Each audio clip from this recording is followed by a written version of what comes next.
Assalamualaikum warahmatullahi wabarakatuh.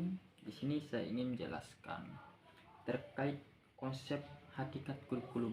Sebelum kita masuk dalam pemateri pada hari ini ataupun pada malam ini, saya ingin memperkenalkan diri. Ya, perkenalkan, nama saya Alvin Hidayah, bisa dipanggil Alvin.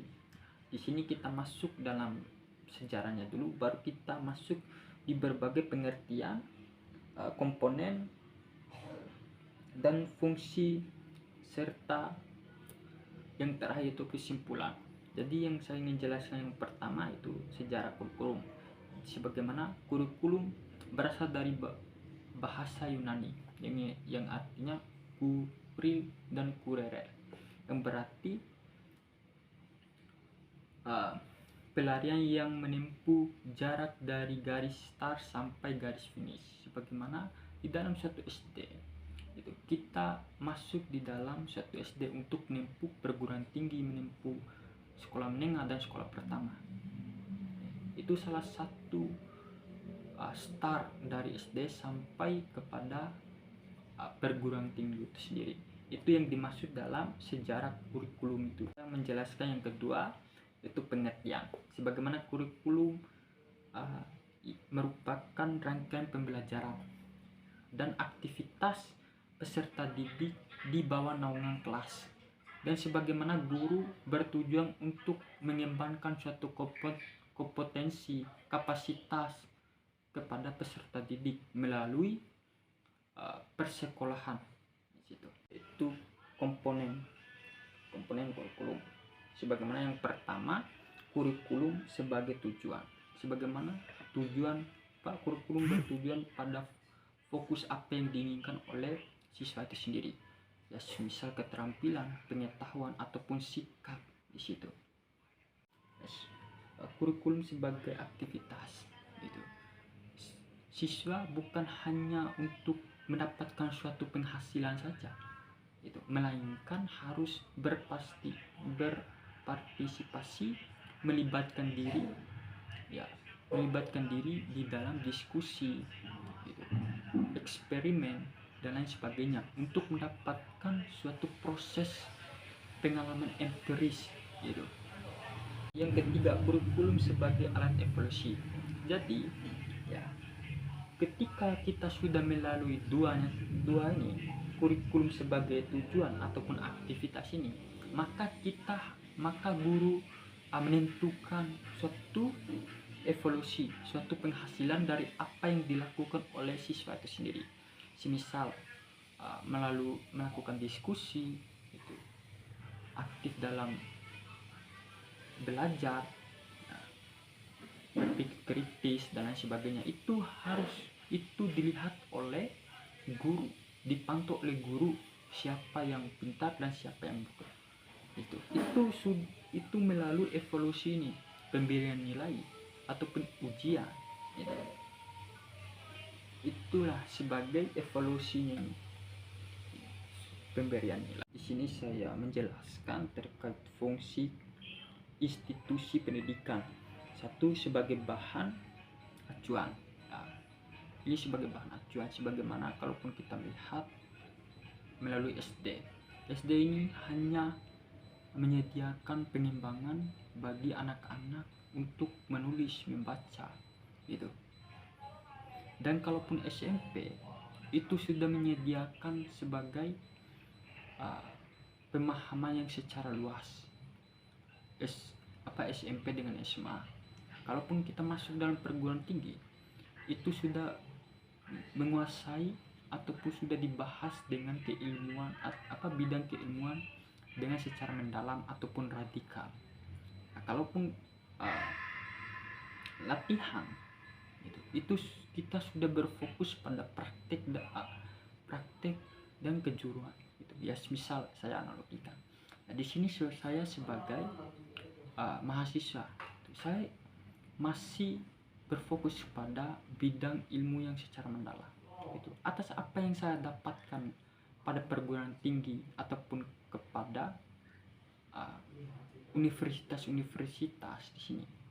Di situ saya masuk kepada ranah masyarakat dan persekolahan itu untuk menjelaskan ataupun untuk mengajarkan siswa-siswa. Itu kan sebagai guru saya ini, untuk mengajarkan siswa itu. Mengajarkan siswa itu melalui praktek dan kejuruan kita yang kita ambil. Di sini saya menjelaskan terkait fungsi yang di sini peserta didik. Yang pertama sebagai fungsi seleksi. Situ. Sebagaimana ketika kita masuk dalam ranah sekolah ataupun suatu persekolahan, kita perlu seleksi, ya, maupun di perguruan tinggi maupun di dalam sekolah menengah pertama dan dasar, itu harus kita seleksi dulu. Itu sebagaimana guru akan melihat itu atas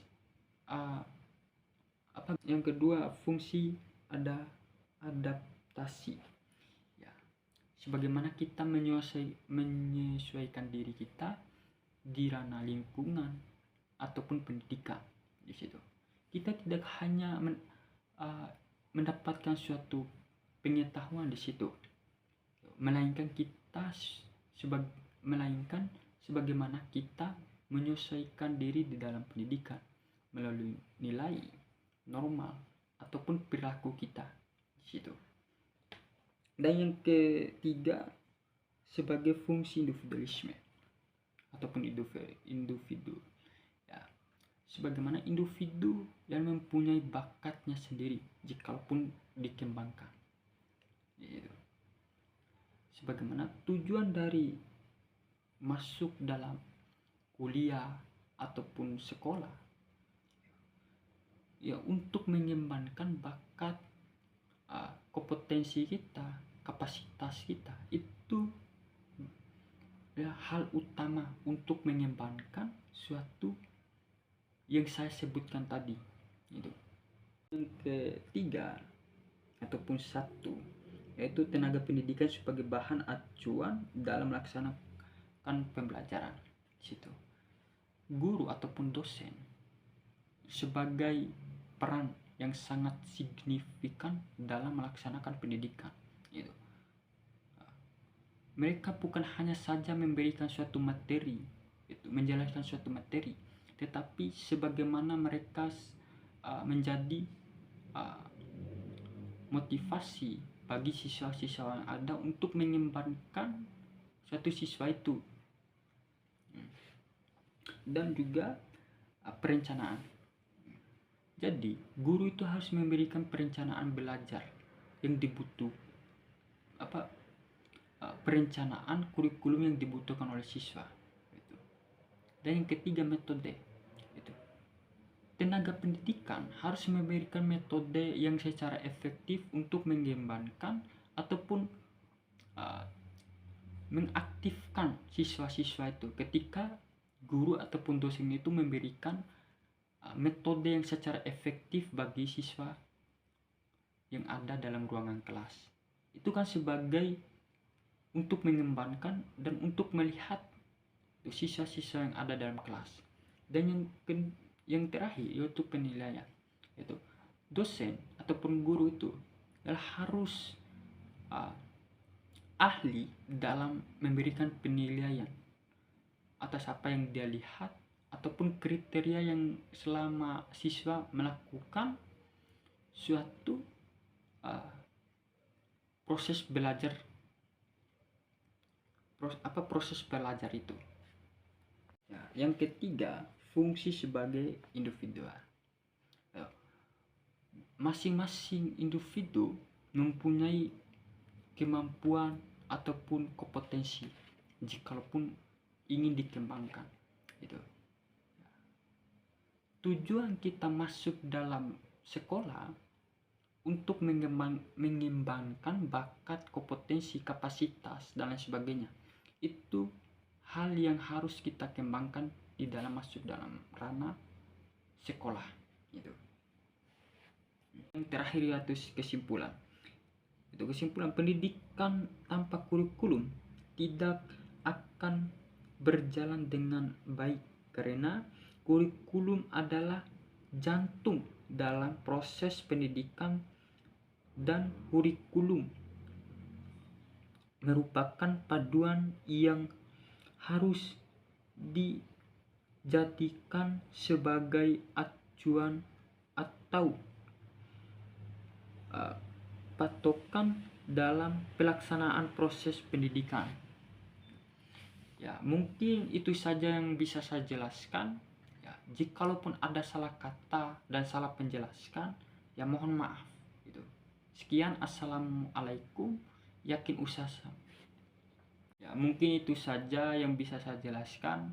Lebih dan kurangnya ataupun salah dalam penyampaian saya, mohon maaf. Sekian, assalamualaikum warahmatullahi wabarakatuh.